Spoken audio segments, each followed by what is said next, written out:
Hello, so we're going to have a look at some more mole calculations and how we can work out reacting masses from those mole calculations. Now you will need to bear with me a bit as it's quite a long process, but it is worth a lot of marks in the exam. So please make sure phones are off, there's no distractions in the background, and you've got a pen and paper to help you work. You will need a calculator as well, or you can use one on your computer or phone. So let's have a look at what we're going to be doing. So we know that by using the moles equation, we can work out the mass of a product. We've got that equation, the moles equals mass divided by mR. If you're not sure about that, please go back and watch the previous video. But we can use that equation to help us know how much of a particular product will be produced from a certain amount of reactant, or vice versa as well. Now this is possible because of the law of the conservation of mass. So the conservation of mass, that tells us that the mass of products will equal the mass of reactants. We can't lose or gain any mass in a chemical equation. It may look like it sometimes, but we don't have to take into account all the gases as well. Now, by using the mole equation and the balance symbol equation, we can calculate the masses of products or reactants used in a reaction. Now, if you're not sure about either of those, either the mole equation or balancing symbol equations, do go and have a look at the videos on balancing symbol equations and the previous video on the mole equation as well. As I said earlier, this is not a quick calculation, but the questions are often worth a lot of marks. You can often get sort of between 3 and 5 marks for doing these, so they are often good to do them well and understand how to do it, and it gives a really good understanding for the whole of chemistry as well. So we're now going to have a go at doing 2 examples, and then you're going to have a go at doing some yourselves.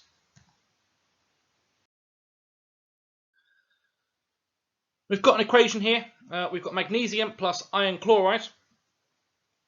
And magnesium plus iron chloride will make iron plus magnesium chloride. And we've got 0.12 grams of magnesium reacts with excess iron chloride solution. Given the relative atomic masses here, so we don't need our periodic tables at this point, it's given them to us. We need to calculate the mass of iron produced in milligrams. That part there is important for later on, and we'll come on to that in a second. I'm going to show you 6 steps that we're going to need to do to get this correct. If we follow these steps, you'll be absolutely fine. So our first step is to balance the equation.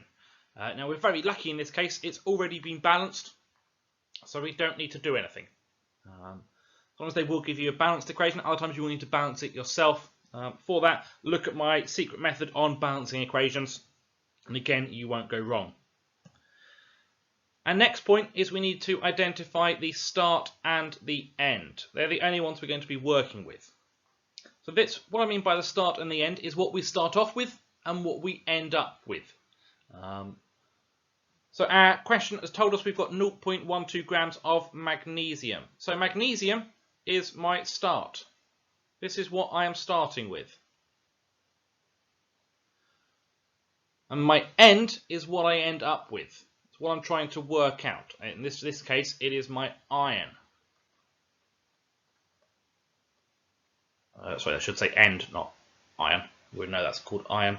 But this is the important part. We need to work out what is our start, our magnesium, and our end is our iron.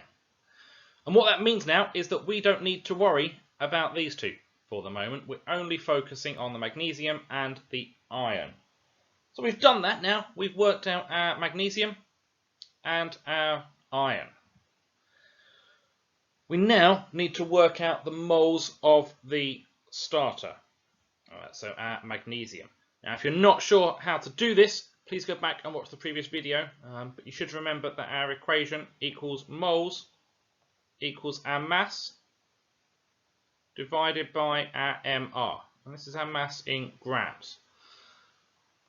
So if we work this out, our mass in grams of magnesium, I'm going to go back to the question and read it, is 0.12 grams. So 0.120 grams divided by my relative atomic mass, or my MR of magnesium, which is 24. If I do that, that gives me, on a calculator, 0.005 moles. And we know we can do that. We did that in the last video. We're now going to work out the ratio. Now this is the ratio between the start and end. This is where our balanced symbol equation comes in useful. So we have to look at what we have at the start from our balanced symbol equation. So we've got 3 of magnesium and we've got 2 of Fe. Now this is very, very useful because it tells us how many magnesium atoms we need. It could also tell us how many magnesium or moles of magnesium we need. So remember, a mole is just a number. The ratio will be the same. So we're going to do a little bit of manipulation. So we start off with 3 magnesium, but I want to have 0.005 moles of magnesium. So I'm going to write my number down here. So 3 to 0.005. And we're going to do a quick 2-step calculation. We're going to divide this 3 by 3. If it was a 4, we'd divide it by 4. If it was a 5, we'd divide it by 5. But it's a 3. So we're going to divide it by 3. And that gets us 1. We're now going to times it by 0.005 to get this number here. We're now going to do the same on this side, but exactly the same numbers. So we're going to do 2 divided by 3, which will give us 2/3. We're now going to times that by 0.005. And that will give us 0.003. And that's done. That's now shown us, at this point, the number of moles at the end as well. These 2 steps do sort of come in together, so our number of moles at the end is 0.003. We can now work out the mass at the end. We'll do our number of moles equals our mass divided by our MR, it's mass in grams. We're going to need to rearrange this equation. Not sure about rearranging equations, it's just a simple linear equation, so we're not going to go through them. But we'll get mass in grams equals our moles times our MR.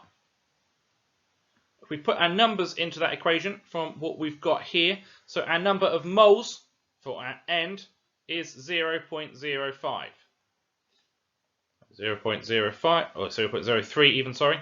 Should be this one, shouldn't it? Times our MR of iron, get it from the starter, is 56. We put that into our equation, we get 0.186 recurring, or 7 grams. Just going to check our question, and it said, calculate the mass of iron produced in milligrams. I've got it in grams at the moment, so I need to multiply this by 1,000 to get it into milligrams, and that gives me 187 milligrams. I know this can get a little bit confusing. If you do need to go over it again, do pause the video, rewind it and watch it again. Try and see what I'm doing. I'm going to do another one with you now as well.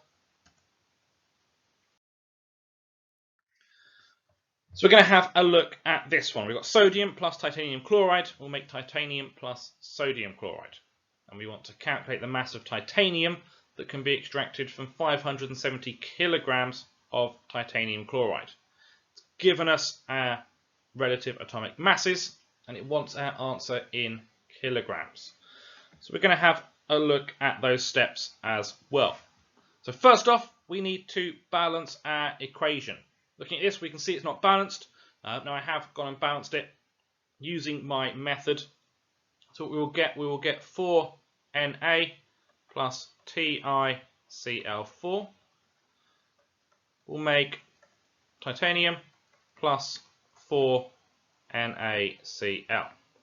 That's now balanced. If you're wondering how I did that, go back and look at the balancing symbol video as well.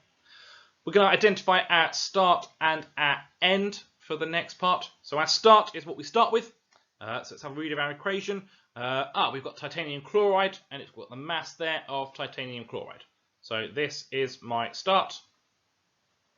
And I'm finding out the mass of titanium, Ti. So this is my end. Means I can now ignore these ones. I'm now going to look at the moles of my starter.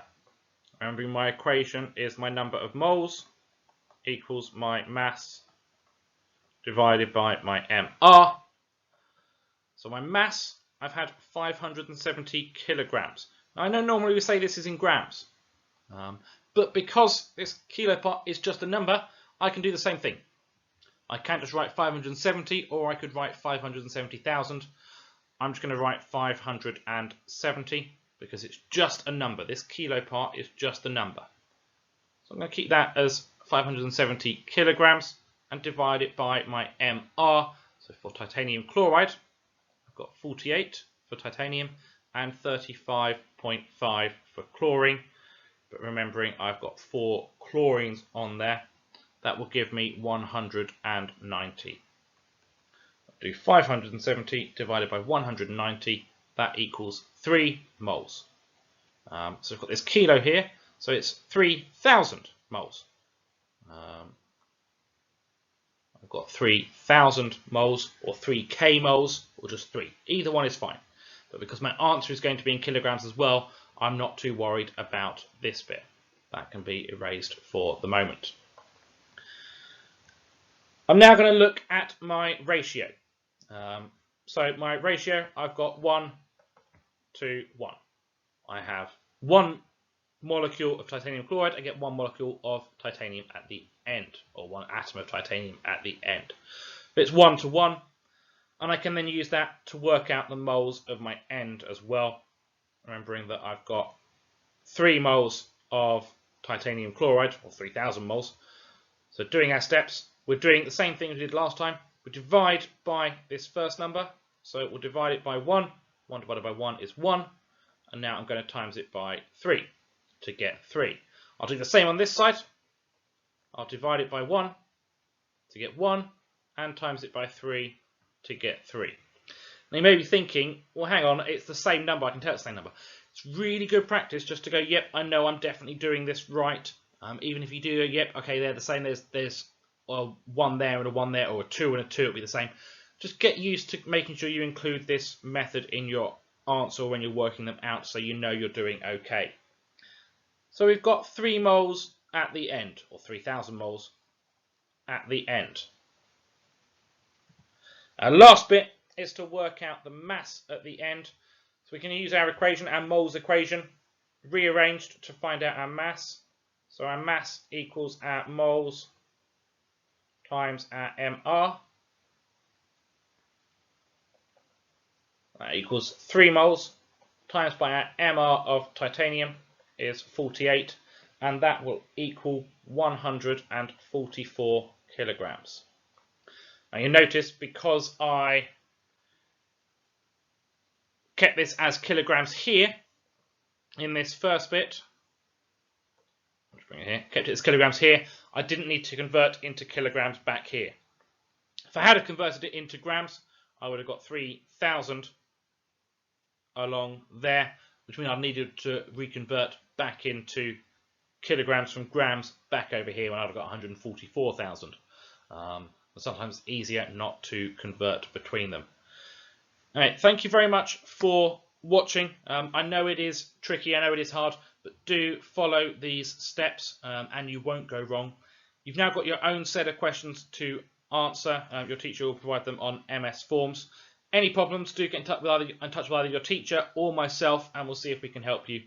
Guys, have a great day, and look forward to seeing you hopefully back in school soon. Take care. Bye bye.